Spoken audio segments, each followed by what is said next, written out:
Pagi, siang, sore, malam kepada Bapak Nano dan Bapak Suwandi serta teman-teman yang menonton video ini. Pada kesempatan kali ini kami akan mempresentasikan tentang salah satu produk dari startup kami yaitu Circolab dengan nama produk Orazim yaitu Organic Application and Enzyme. Dengan kami beranggotakan 4 anggota, yaitu saya, Kinanti Rahayu Azahra, dan 3 rekan saya, yaitu Zahrani Cahya Priesa, Hamdan Syaifuddin Zuhri, dan juga Asyura Shindu Santana.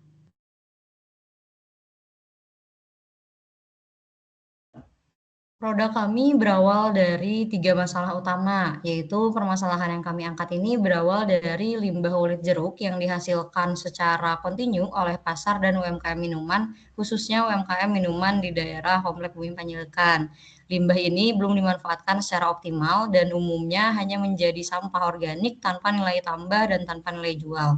Di sisi lain, produk pembersih konvensional yang sekarang berada di Indonesia masih didominasi oleh bahan kimia sintetis yang berpotensi mencemari lingkungan. Selain itu, saat ini di Indonesia juga belum tersedia pengolahan limbah kulit jeruk yang terstandarisasi untuk nantinya akan menghasilkan produk kebersihan yang stabil dan aplikatif. Berdasarkan permasalahan tersebut, kami mengambil solusi, yaitu kami mengembangkan Orazim, yaitu Organic Application Enzyme berbasis fermentasi biologis kulit jeruk. Orazim ini kami rancang sebagai cairan pembersih fungsional yang nantinya akan menitik beratkan pada efektivitas kerja enzim dan kestabilan produk ini, bukan pada kekuatan aromanya. Jadi meskipun dibuatnya dari kulit jeruk, tapi kami akan menambahkan ekstrak lain untuk aromanya. Dengan pendekatan ini, limbah kulit jeruk diolah menjadi produk kebersihan bernilai guna yang mendukung prinsip keberlanjutan. Next, untuk selanjutnya ada teknologi yang kami gunakan. Untuk teknologi yang Orazim kembangkan ini menggunakan bioteknologi terapan yang non-digital. Teknologi ini meliputi proses fermentasi biologis kulit jeruk sebagai bahan baku tunggal, pemanfaatan reaksi enzimatik alami, serta sistem produksi yang terkontrol. Pendekatan ini memungkinkan Orazim untuk berfungsi sebagai aplikasi enzim organik yang konsisten, stabil, dan aman untuk digunakan dalam aktivitas kebersihan sehari-hari. Selanjutnya, ada diferensiasi produk. Dibandingkan dengan eco cleaner pada umumnya, Orazim ini memiliki beberapa keunggulan. Yang pertama, Orazim ini menggunakan bahan baku kulit jeruk tunggal dengan karakter sensorik netral dan tidak menonjolkan aroma wangi jeruk. Pendekatan Orazim ini berbasis sistem bioproses, bukan sekedar pencampuran bahan, tetapi mengadopsi konsep sirkular ekonomi dalam pemanfaatan limbah organik. Lalu selanjutnya, ada novelty, yaitu hybrid stability system. Keunikan utama dari produk kami, yaitu Orazim ini terletak pada hybrid stability system, yaitu sistem stabilisasi alami berbasis asam produk, hasil fermentasi, dan senyawa sitrus alami. Sistem ini tuh nanti berfungsi untuk menjaga kestabilan pH, mengurangi bau menyengat, serta memperpanjang daya simpan, serta menjaga konsistensi produk. Dengan demikian, Orazim yaitu produk kami tidak hanya berperan sebagai ekoenzim tetapi juga sebagai organic application enzyme dengan sistem stabilisasi yang terukur. Lalu selanjutnya ada resiko dan mitigasi. Semua produk pasti memiliki resiko dan cara mitigasinya masing-masing. Yang pertama, resikonya adalah dalam pengembangannya, Orazim ini memiliki resiko yang pertama dengan variasi bahan baku. Lalu yang kedua ada potensi ketidakstabilan fermentasi, ada overclaim fungsi, serta persepsi sebagai produk limbah. Dan untuk mengatasinya, kami akan melakukan standarisasi mitra, kontrol waktu dan komposisi, penggunaan klaim fungsional dengan defensif, dan yang terakhir yaitu edukasi serta framing berbasis ilmiah. Oke, selanjutnya di sini pada target pengguna awal Orazim, kami fokuskan pada rumah tangga, sekolah, kos atau asrama, dan juga UMKM berskala kecil. Pemilihan segmen ini didasarkan pada karakteristik kebutuhan yang berulang, terutama pada produk pembersih. Dari perspektif lens startup, segmen ini kami anggap sebagai early adopter yang paling relevan, karena memiliki kebutuhan yang rutin sehingga memungkinkan pengukuran repeat usage. Lalu yang kedua, sensitif terhadap harga dan juga efisiensi, bukan hanya sekedar branding. Dan yang terakhir adalah memiliki kesadaran lingkungan yang mulai tumbuh, terutama pada institusi pendidikan dan juga UMKM. Selanjutnya, ada bisnis model sirkuler. Di sini model bisnis sirkuler dirancang secara hibrid untuk mengakomodasi validasi pasar dan juga kebutuhan yang berkelanjutan. Di sini sirkuler mengadopsi dua pendekatan utama, yaitu bisnis to bisnis dan bisnis to customer. Pada bisnis model bisnis to bisnis, kami menargetkan sekolah dan juga institusi pendidikan, UMKM seperti kafe kecil, laundry, dan asrama, lalu juga melakukan kerjasama dengan bank sampah dan juga mitra penjual minuman jeruk. Segmen ini dipilih karena memiliki kebutuhan kebersihan yang konsisten, lebih terukur dalam pengambilan keputusan, dan cocok untuk validasi awal dan kontrak secara berulang. Sementara itu, pada model bisnis to customer difokuskan pada penjualan lazim dalam kemasan rumah tangga. Dan juga di sini melakukan sistem refill sebagai strategi dan juga efisiensi biaya. Pendekatan refill ini tidak hanya berfungsi sebagai strategi bisnis, tetapi juga sebagai mekanisme produk market fit. Karena pembelian ulang menjadi indikator bahwa produk ini benar-benar dibutuhkan. Lalu yang terakhir adalah supply chain, di mana di sini kami memiliki mitra jeruk, lalu nanti akan diproses fermentasi dan distabilisasi, lalu akan dilakukan pengemasan dan diberikan ke konsumen. Selanjutnya ada di innovation value circular, di mana sirkulat ini memiliki inovasi 4 dimensi nilai utama.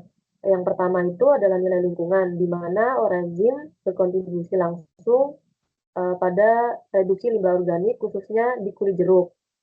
Lalu yang kedua adalah nilai ekonomi, di mana dengan memanfaatkan bahan baku murah berbasis limbah, sirkulat dapat menciptakan nilai tambah tinggi dengan nilai produksi yang rendah.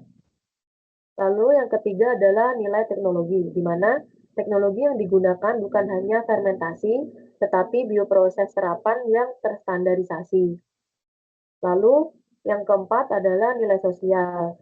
Circular membangun ekosistem dengan mitra limbah, lalu komunitas, dan juga institusi pendidikan, sehingga dapat menciptakan dampak sosial yang berbasis sirkular ekonomi.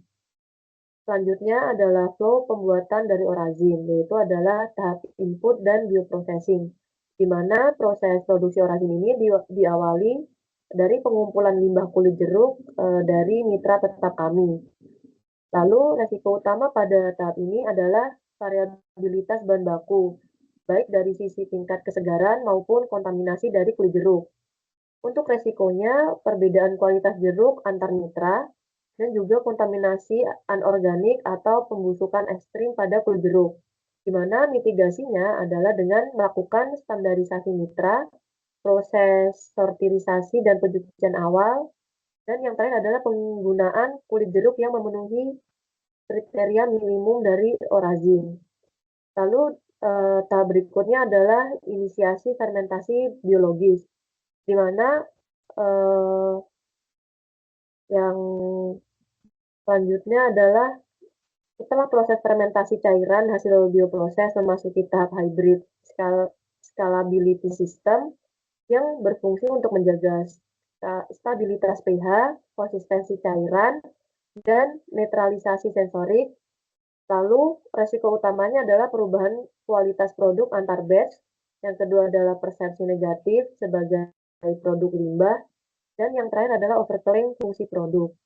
Untuk strategi mitigasinya adalah dilakukannya quality control seperti pH, warna, bau, dan juga endapan dari produk.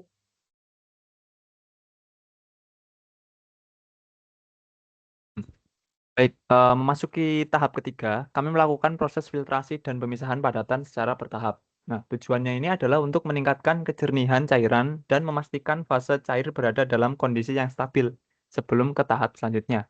Nah, disinilah hybrid stability system itu diimplementasikan. Nah, sistem ini fungsinya sebagai buffer untuk menjaga kestabilan si pH-nya, menekan aroma fermentasi yang tajam, dan memastikan konsistensi cairan agar produk tetap sensorik netral saat sampai ke tangan konsumen. Pada tahap 4, kami menerapkan quality control yang ketat dengan parameter utama yaitu stabilitas pH, konsistensi warna, serta ketiadaan emisi gas berlebih maupun endapan yang bisa dibilang ekstrim. Nah, selanjutnya pada tahap formulasi, kami tetap pada nilai utama Orazim, yaitu fokus pada fungsi pembersihan yang aman dan netral secara sensoriknya. Nah, untuk pengawasan, Circulab menggunakan botol yang ramah lingkungan dengan sistem refill serta label yang menekankan pada nilai keberlanjutan, nah, bukan sekadar promosi aroma dari jeruk itu sendiri. Eh, Lanjutnya, pada sisi bisnis model Canvas ini, untuk merangkum seluruh operasional dari Circulab, kami memetakan strategi bisnis model Canvas dengan alur sebagai berikut, dimulai dari sisi konsumen yang bagian kanan. Fokus kami dimulai dari customer segments yang terbagi atas business to customer dan business to business. Yang pertama, business to customer bagi rumah tangga yang sadar akan lingkungan, serta business to business untuk institusi pendidikan dan UMKM.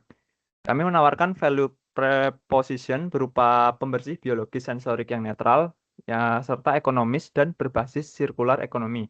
Pendekatan ini kami sampaikan melalui channel komunitas seperti media edukasi, serta untuk menjaga customer relationship melalui program refill dan pendampingan mitra business to business. Sisi operasional bagian kiri, eh, kami menggunakan key activities berfokus pada standarisasi fermentasi dan sistem stabilisasi. Nah, hal ini didukung pada key resources yang berupa hybrid stability system dan sumber daya bioteknologi yang digunakan, serta kolaborasi dengan key partners seperti penyedia limbah kulit jeruk dan eh, sampah yang ada di tempat jus buah. Nah, pada finansial di sisi bawah, yaitu revenue streams, kami memproyeksikan melalui penjualan produk dan layanan business to business yang diimbangi dengan cost structure yang efisien pada sektor logistik, bahan baku, dan proses produksi. Selanjutnya, sesuai dengan prinsip Lean Startup, kami mengidentifikasi resiko utamanya sejak dini. Nah, resiko masalahnya, kami menyadari adanya tantangan dalam mengubah persepsi pengguna dari pembersih kimia ke produk berbasis limbah. Nah, mitigasinya adalah melalui validasi langsung pada segmen yang memiliki kebutuhan rutin itu sendiri. Nah, eh, resiko solusi dan teknologi yang kami tawarkan yaitu terdapat potensi variasi kualitas bahan baku yang dapat mempengaruhi hasil fermentasi. Nah, untuk itu kami menetapkan produk skala kecil dengan quality control yang diperkuat sebagai bagian dari minimum variabel produk teknologi kami. Terkait resiko model bisnis, kami adalah entitas yang baru menjalankan strategi business to business dan business to customer secara bersamaan. Dan itu berisiko memecah sumber daya dan fokus operasional kami. Pendekatan Lean Startup yang kami ambil adalah dengan memilih satu segmen utama terlebih dahulu sebagai learning engine atau mesin pembelajaran untuk memvalidasi model sebelum melakukan ekspansi pasar yang lebih luas. Untuk langkah mitigasi risiko itu menggunakan pendekatan Lean Startup. Pada tahap ini, pengembangan Orazim dilakukan dengan pendekatan Lean Startup, khususnya melalui siklus Build, Measure, Learn sebagai strategi mitigasi risiko. Pada fase build, tim mengembangkan minimum variabel produk Orazim dengan fungsi pembersih dasar tanpa klaim berlebihan.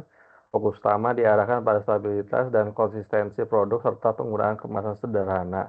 Dan sistem ini udah menggunakan isi ulang untuk menekan kompleksitas awal. Selanjutnya pada fase measure, dilakukan pengukuran validasi pasar melalui beberapa indikator seperti tingkat adopsi, penggunaan awal, tingkat pembelian ulang pelanggan, serta kestabilan kualitas produk antar batch yang diukur melalui pH, bau, dan kejernihan. Pada fase learn, hasil pengukuran digunakan untuk menentukan apakah asumsi awal bisnis telah tervalidasi atau perlu dilakukan perubahan. Proses ini membantu mengidentifikasi segmen pasar dan value proposition yang paling kuat, sekaligus sebagai dasar pengambilan keputusan strategis apakah bisnis dilanjutkan atau tidaknya. Kemudian rencana pivot dalam pengembangan startup ini berdasarkan hasil pembelajaran dari pasar. Kami menyiapkan beberapa rencana pivot sebagai antisipasi terhadap dinamika pengembangan bisnis. Yang pertama adalah pivot segmen pasar, yaitu pergeseran fokus dari rumah tangga umum ke segmen institusi dan UMKM. Yang kedua, pivot value proposition dari sekedar produk pembersih ramah lingkungan menjadi solusi pengelolaan limbah kulit jeruk.